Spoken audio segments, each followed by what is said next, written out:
ഞാനിപ്പോൾ നിൽക്കുന്നത് വത്തിക്കാൻ സ്ക്വയറിലാണ്. ഇന്ന് മുഴുവനും ദൈവജനം ഫ്രാൻസിസ് മാർപ്പാപ്പയ്ക്ക് തങ്ങൾ സ്നേഹിച്ച ഇടയന് അന്തിമ ഉപചാരം അർപ്പിക്കുവാൻ വേണ്ടി വലിയ ജനത്തിരക്കോടുകൂടി തന്നെ ഈ പ്യാസയിലായിരുന്നു. ആക്ച്വലി ഇന്ന് ഇപ്പം സമയം 12:50 മണിയാണ് വെളുപ്പിന് പാതിരാവിൽ. ഏതായിരുന്നാലും 12 മണിക്കായിരുന്നു ബസലിക്ക പൂട്ടേണ്ടത്. എങ്കിലും ദൈവജനത്തിൻ്റെ ഒഴുക്കും പ്രവാഹവും കണ്ട് ആ തീരുമാനം മാറ്റി വെളുപ്പിന് ഏകദേശം 3 മണിവരെ സെൻറ്റ് പീറ്റേഴ്സ് ബസലിക്കയുടെ കവാടം തുറന്നിട്ടിരിക്കുകയാണ് ഫ്രാൻസിസ് മാർപ്പാപ്പയ്ക്ക് അന്തിമ ഉപചാരം അർപ്പിക്കുവാൻ വേണ്ടി. അതിൻ്റെ സമയം ഇനിയും നീട്ടുമോ എന്നെനിക്കറിയില്ല. ഇപ്പോൾ ലഭിച്ച അറിവനുസരിച്ച് ആ സമയം നീട്ടിക്കൊടുത്തിരിക്കുകയാണ്.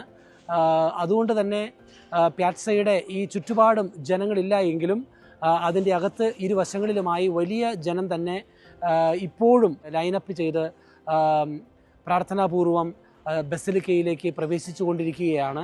സമയത്തെ അവഗണിച്ച് അവർ തങ്ങളുടെ സ്നേഹം പ്രകടിപ്പിക്കാനായി ബസലിക്കയിലേക്ക് പ്രവേശിച്ചു കൊണ്ടിരിക്കുന്നു.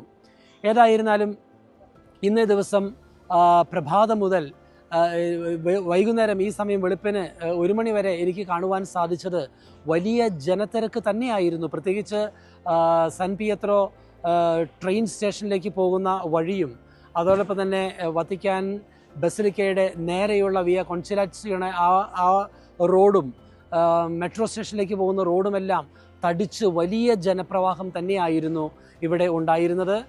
ഇതെല്ലാം സൂചിപ്പിക്കുന്നത് എത്രമാത്രം ഈ ജനമെല്ലാം ഫ്രാൻസിസ് മാർപ്പാപ്പയെ സ്നേഹിച്ചിരുന്നു എന്നുള്ളതാണ്.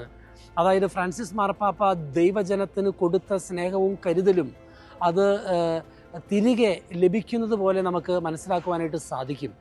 പ്രാർത്ഥനയായി, സ്നേഹപ്രകടനമായി ആ വൈകുന്നേരം ഇത്രമാത്രം ജനത്തിരക്കിനിടയിൽ തിങ്ങിക്കൂടി കൊച്ചു കുഞ്ഞുങ്ങളുണ്ടായിരുന്നു, പ്രായമായവരുണ്ടായിരുന്നു.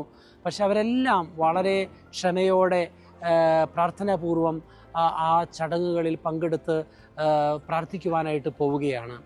ഏതായിരുന്നാലും പ്രഭാതത്തിൽ 7 മണിക്ക് ഫ്രാൻസിസ് മാർപ്പാപ്പയെ കാണുവാൻ വേണ്ടി വീണ്ടും അവസരമുണ്ട്. ദിവസം മുഴുവനും വൈകുന്നേരം വരെ ഇതുപോലെ ഫ്രാൻസിസ് മാർപ്പാപ്പയെ കാണുവാൻ വന്ന് അന്തിമോപചാരം അർപ്പിക്കുവാനായിട്ട് അവസരം ഉണ്ടായിരിക്കുന്നതാണ്. നമ്മുടെ പ്രാർത്ഥനകൾ നമുക്ക് തുടരാം.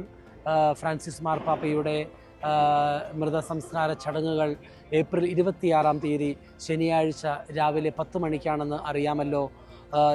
നമുക്ക് ഈ ദിവസങ്ങളിൽ പിതാവിന് വേണ്ടി പ്രാർത്ഥിക്കുന്നതോടൊപ്പം ഫ്രാൻസിസ് പിതാവിൻ്റെ മാധ്യസ്ഥം കൂടി നമുക്ക് ചോദിച്ചു തുടങ്ങാം. ദൈവം നമ്മെ അനുഗ്രഹിക്കട്ടെ. വത്തിക്കാൻ സ്ക്വയറിൽ നിന്നും ഗുഡ്നെസ് ടെലിവിഷന് വേണ്ടി ഫാദർ ജോബി പോൾ.